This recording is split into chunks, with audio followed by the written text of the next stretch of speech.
Bienvenidos, apreciables docentes. Mi nombre es Alejandra Regalado y en este primer webinar abordaremos temas importantes. Comenzaremos con los materiales SMART, el libro de texto, el cuaderno de ejercicios y la guía metodológica. Para primero y segundo grado, el libro de texto está dividido en 2 tomos.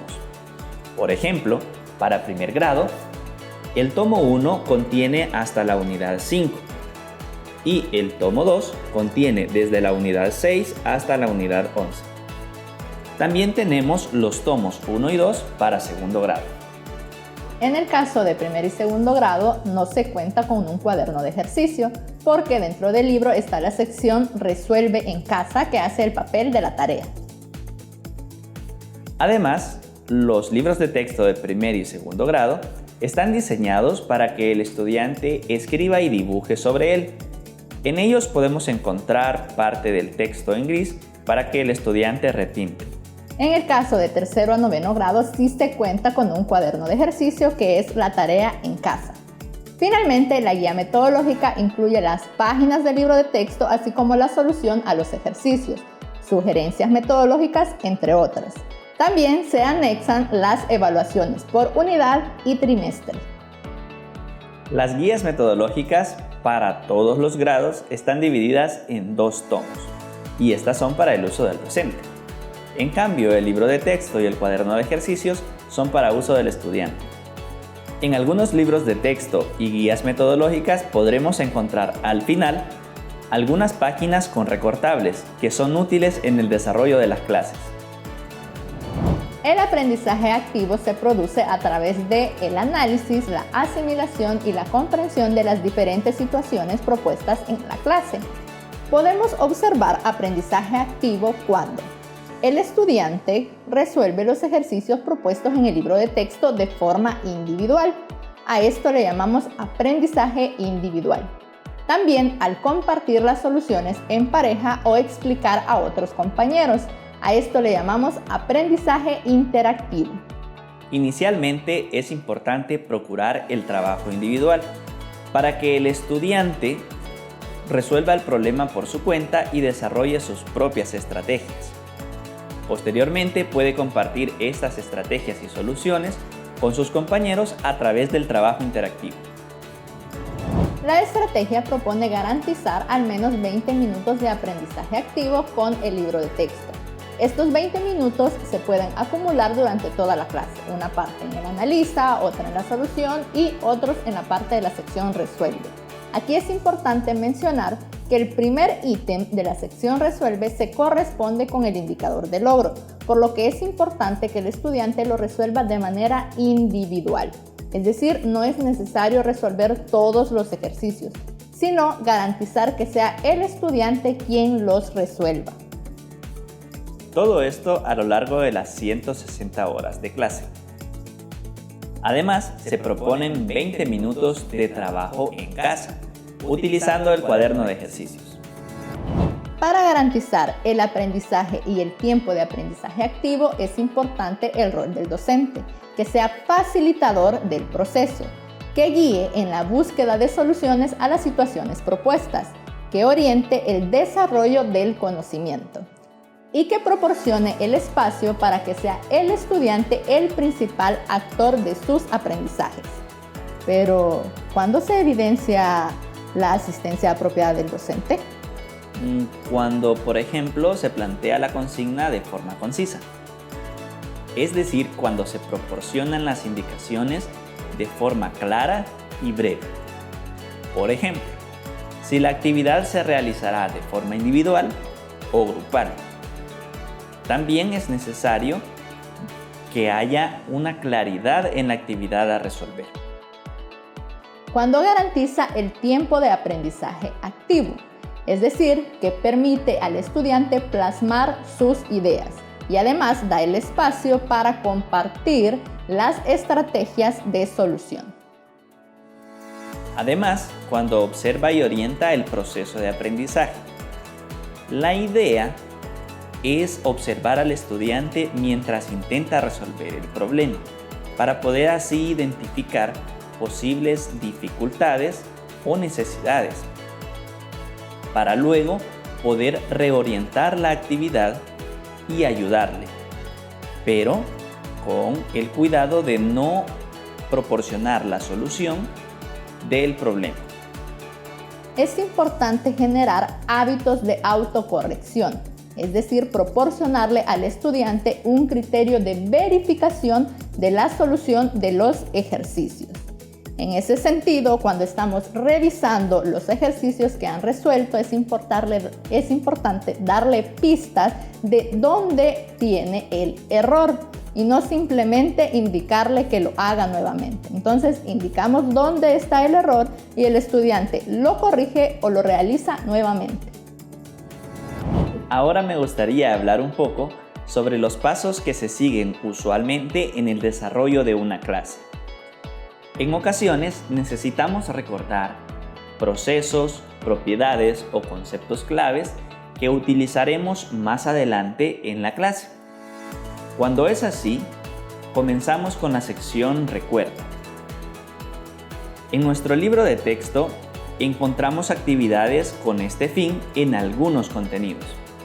Sin embargo, cada docente puede elaborar su propia actividad basado en las necesidades de sus estudiantes, tomando en cuenta que el tiempo máximo para esta sección es de 5 minutos.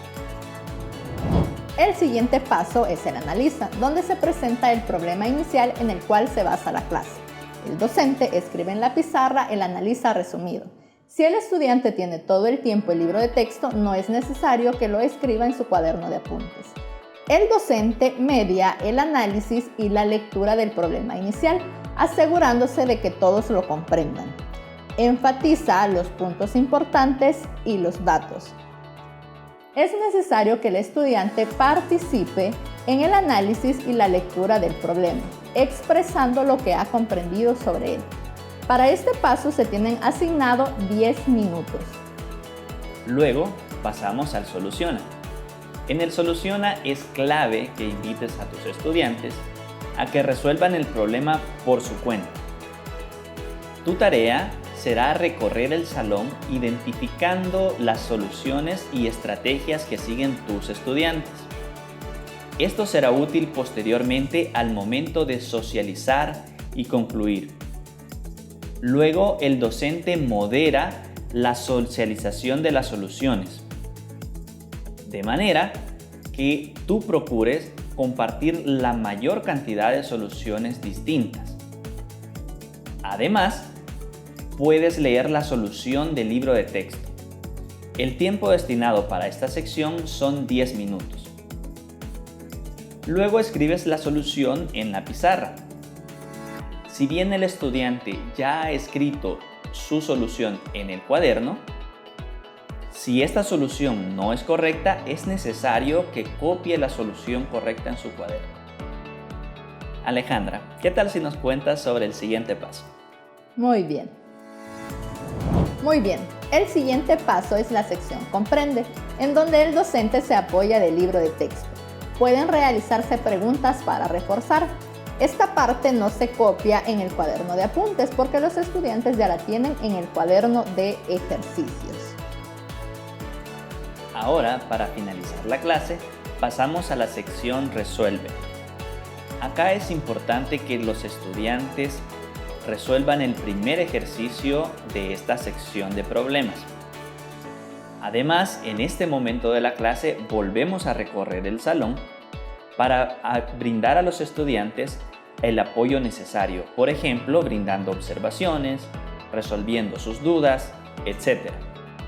Suele suceder que más de algún estudiante se encuentre en problemas al iniciar a resolver estos ejercicios. Sin embargo, nosotros tenemos que estar atentos para poder apoyar a estos estudiantes. Para esta sección se tienen de 10 a 20 minutos. Finalmente pasamos a la sección de tareas. En el caso de primer y segundo grado tienen la sección Resuelve en casa, pero de tercero a noveno grado tienen el cuaderno de ejercicio. Así que los que no se alcanzan a finalizar pueden ser opcionales. Para preparar una clase debes consultar la guía metodológica. Puedes iniciar revisando los contenidos y las lecciones que conforman esta unidad. y así identificar la dosificación de los contenidos y también aquellos conceptos importantes que se desarrollan en la unidad. Y así, evitar hacer una mezcla de todos estos conceptos en una sola clase. Luego pasamos a revisar la clase que se quiere preparar. Aquí se resuelve el problema inicial y los ejercicios de la sección Resuelve. Es de mucha utilidad tener un cuaderno de apuntes donde se plasmen estas soluciones. También, al momento de resolver, es importante identificar las dificultades que enfrentarán nuestros estudiantes. Para guiar mejor el proceso de aprendizaje, es necesario considerar algunas preguntas. Para el aprendizaje individual, recuerda que estas preguntas deben de ser como pistas y no dejar de entrever la solución inmediata al problema. Luego, pasamos a asignar el tiempo de cada una de las secciones. Este tiempo es estimado y sirve para organizar mejor el trabajo, dando espacio suficiente para que los estudiantes resuelvan sin dejar de lado el contenido. Al final de la página de orientaciones podrás encontrar una propuesta del plan pizarra. Puedes contrastar cada una de las partes del plan pizarra con las secciones del libro de texto. Recuerda también no borrar la pizarra, porque en ella se encuentra la evidencia de todo lo que has desarrollado en la clase y también es útil a los estudiantes al momento de querer consultar algo importante. Ahora puedes empezar a preparar el material que necesitarás para desarrollar la clase. Y pues estos son los pasos que puedes seguir para desarrollar una clase. En primer grado se estudian los números hasta 100, la recta numérica hasta el 100 y la comparación de números hasta 100, la suma sin llevar y la resta sin prestar, siempre con números menores que 100. Otros contenidos son la gráfica de círculos, conteo de cuanto en cuanto y sumas sucesivas. En segundo grado se estudian los números hasta 1000, la recta numérica también hasta 1000 y la comparación de estos números. Sumas y restas con números hasta 1000. Además, conocemos la gráfica de cintas, que se utiliza para la suma y para la resta, y también construimos las tablas de multiplicar. En tercer grado se estudian los números hasta 10.000, la recta numérica también hasta 10.000, y la comparación y aproximación de estos números. Las sumas y restas con números hasta 10.000, multiplicaciones de la forma de U por U y C de U por U, la división con y sin residuo, operaciones combinadas y valor desconocido, gráfica de cinta para la multiplicación y la división, fracciones menores que 1 y fracciones en la recta numérica.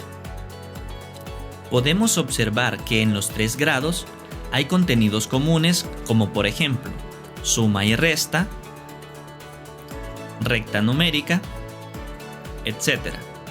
Sin embargo, estos se abordan con grupos numéricos distintos y también difieren en profundidad. Con respecto a los conjuntos numéricos, en primer grado se trabaja únicamente con los números del 1 al 100. En segundo grado se trabaja con los números hasta 1000 y en tercer grado con los números hasta 10.000. Y con respecto a la profundidad, por ejemplo, en la suma y resta, en primer grado se realizan sumas sin llevar y restas sin prestar, mientras que en segundo grado sí se lleva y se presta. Esto es un vistazo desde lejos para poder observar la secuencia entre grados.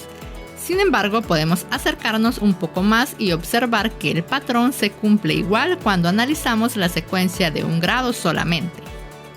Por ejemplo, en primer grado, en las unidades 2 y 3, primero se introducen los números hasta 10, luego el orden de los números hasta 10 y por último se trabajan las operaciones de suma y resta con números hasta 10. En las unidades 4 y 5 se introducen los números hasta 20, el orden de los números hasta 20, la recta numérica hasta 20 y por último las operaciones de suma y resta hasta 20. En las unidades 6 y 7 sucede algo muy similar con los números hasta 100. Si nos acercamos aún más, revisando la secuencia en una unidad, nos daremos cuenta que el contenido se dosifica, separando el contenido en porciones. Te dejamos con esa inquietud y te invitamos a que lo corrobores. Te preguntarás, ¿por qué es importante conocer la secuencia si ya tengo los libros que marcan el orden que debo seguir? Y es una muy buena pregunta. Te plantearé algunos puntos. Si estás familiarizado con la secuencia, podrás evitar adelantarte incluyendo algún ejercicio que corresponda a un contenido de más adelante. Esto te puede suceder si, por ejemplo, tú escribes un ejercicio de imprevisto para explicar a un estudiante. Evitarás asignar tareas como, por ejemplo, aprenderse los números del 1 al 100 durante la unidad 2 de primer grado, pues tendrás claridad que es necesario dosificar y que se trabaja primero hasta el 10, luego hasta el 20 y hasta entonces poco a poco llegar al 100. Podrás ayudar aún más a tus estudiantes al identificar los conocimientos previos para un contenido dentro de la secuencia, y en caso de ser necesario, podrás brindar referencia o asignar actividades fácilmente utilizando los materiales SMATE. Evitarás utilizar procesos que el estudiante aún no ha aprendido, cuando dé solución a un ejercicio, por ejemplo, pues sabrás cuáles son los procesos que ha aprendido anteriormente. Es por esto que vale la pena dedicar esfuerzos en dominar la secuencia de contenidos. Ahora me gustaría que recorramos la secuencia referente a la multiplicación. El primer acercamiento a la multiplicación lo tenemos en primer grado en la unidad 4, en las clases 3.1 y 3.2, donde se desarrolla el conteo de 2 en 2 y de 5 en 5. Más adelante, en la unidad 11 de primer grado, se desarrolla el conteo de cuanto en cuanto para los valores desde el 2 hasta el 10, y posteriormente las sumas sucesivas. En segundo grado, en la unidad 5, se introduce el concepto de multiplicación y se construyen inicialmente las tablas del 2, 5, 3 y 4, en ese orden. Luego un par de clases para practicar esas tablas e intencionalmente la siguiente unidad no es sobre las tablas restantes, para dar oportunidad de reforzar las tablas anteriores y ayudar a aquellos estudiantes que tengan mayor dificultad con ellas. Luego, en la unidad 7, se construyen las tablas del 6, 7, 8, 9 y 10, para luego abordar algunos casos especiales como la multiplicación por 0 y por 1. Para cada tabla se sigue un patrón. Primero la construcción de la tabla, luego la memorización y por último la resolución de problemas con la tabla. Finalmente, en segundo grado, algunas propiedades importantes en las tablas de multiplicar, y hasta tercer grado se desarrollan multiplicaciones de decenas, centenas y unidades de millar por una cifra, para luego estudiar multiplicaciones de la forma de U por U y C de U por U. Esperamos que esta información te permita tener un panorama general de la secuencia de contenidos y que te sea de utilidad. Gracias por habernos acompañado hasta el final en este primer webinar. Nos vemos a la próxima.